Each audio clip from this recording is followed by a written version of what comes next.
اندھیرا، خاموشی اور پھر ایک آواز، ایسی آواز جو صدیوں کی سکوت کو چیر دے۔ کیا کبھی آپ نے سوچا ہے کہ وہ لمحہ کیسا ہوگا جب آسمان سے رحمت نہیں عذاب برسے، جب زمین اپنے سینے سے پانی اگل دے اور جب پوری انسانیت صرف ایک کشتی میں سمیٹ جائے؟ یہ کہانی ہے ایک نبی کی، ایک قوم کی اور ایک ایسے پانی کی جس نے تاریخ کو ہمیشہ کے لیے بدل دیا۔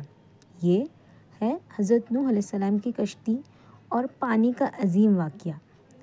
حضرت نوح علیہ السلام اللہ کے ان عظیم پیغمبروں میں سے ہیں جن کا ذکر قرآن مجید میں بار بار آیا ہے۔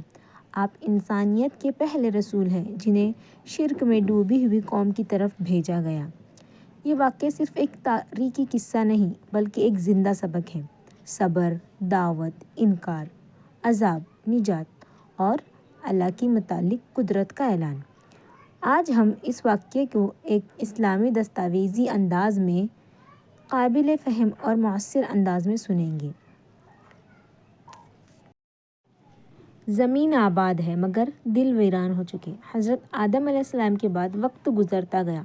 لوگوں نے نیک لوگوں کی یاد میں ان کے مجسمے بنائے، پھر وہ مجسمے عبادت کا مرکز بن گئے۔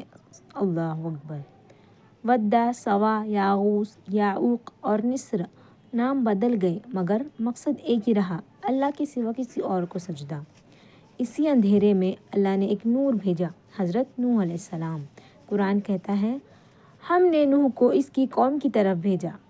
نوح علیہ السلام اپنی قوم کو پکارتے ہیں، رات دن، خاموشی میں بھی، مجموعے میں بھی: اے میری قوم، اللہ کی عبادت کرو، اس کے سوا تمہارا کوئی معبود نہیں۔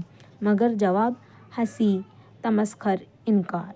سال گزرتے گئے، نوح علیہ السلام کی عمر بڑھتی گئی۔ سال 950۔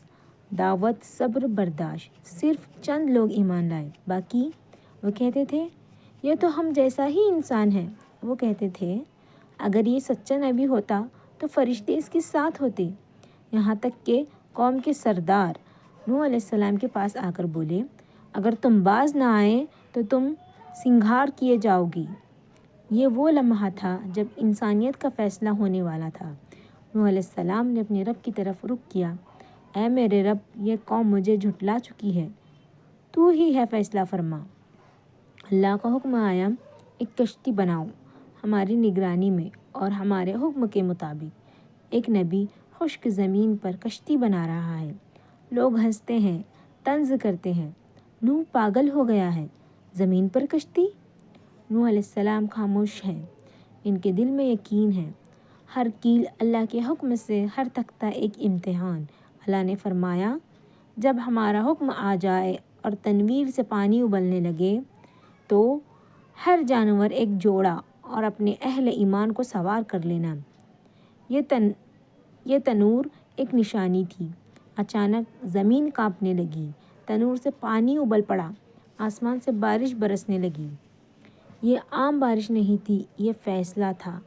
پانی اوپر سے بھی اور نیچے سے بھی۔ نوح علیہ السلام ایمان والوں کو آواز دیتے ہیں، آؤ، اللہ کے نام پر سوار ہو جاؤ۔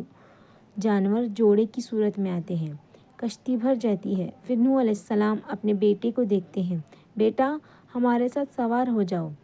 جواب آیا، میں پہاڑ پر چڑھ جاؤں گا، وہ مجھے بچا لیں گے۔ نوح علیہ السلام کی آواز لرزتی ہے، آج اللہ کے عذاب سے کوئی نہیں بچ سکتا۔ مگر فیصلہ ہو چکا تھا۔ ایک موج باپ اور بیٹوں کے درمیان حائل ہو گئی۔ اب صرف پانی ہے، پہاڑ کھلونوں کی طرح ڈوب رہے ہیں۔ انسانیت اپنی سرکشی کا انجام دیکھ رہی ہے۔ کشتی موجوں کے درمیان اللہ کے حکم سے چل رہی ہے۔ قرآن کہتا ہے، اور وہ کشتی پہاڑ جیسی موجوں میں چل رہی تھی۔ دن، رات، وقت بے معنی ہو چکا تھا۔ پھر اللہ کا دوسرا حکم، اے زمین، اپنا پانی نگل جا اور آسمان، تھم جا۔ خاموشی، پانی اترنے لگا، کشتی ٹھہر گئی۔ جودی پہاڑ پر ایک نیا آغاز۔ نوح علیہ السلام سجدے میں گر گئے۔ یہ کہانی صرف ماضی کی نہیں، یہ آج کے انسان کے لیے ہے۔ جب حق واضح ہو اور انسان پر بھی انکار کرے تو انجام بدلتا نہیں۔ نوح علیہ السلام صبر کی مثال ہے۔ کشتی اطاعت کی علامت ہے اور پانی اللہ کی قدرت کا اعلان۔ آج بھی نجات صرف اسی کے لیے ہے جو اللہ کے حکم پر چلے۔ یہ واقعہ ہمیں سکھاتا ہے ہدایت تعداد سے نہیں ایمان سے ملتی ہے۔ سوچئے ہم کس کشتی میں ہیں۔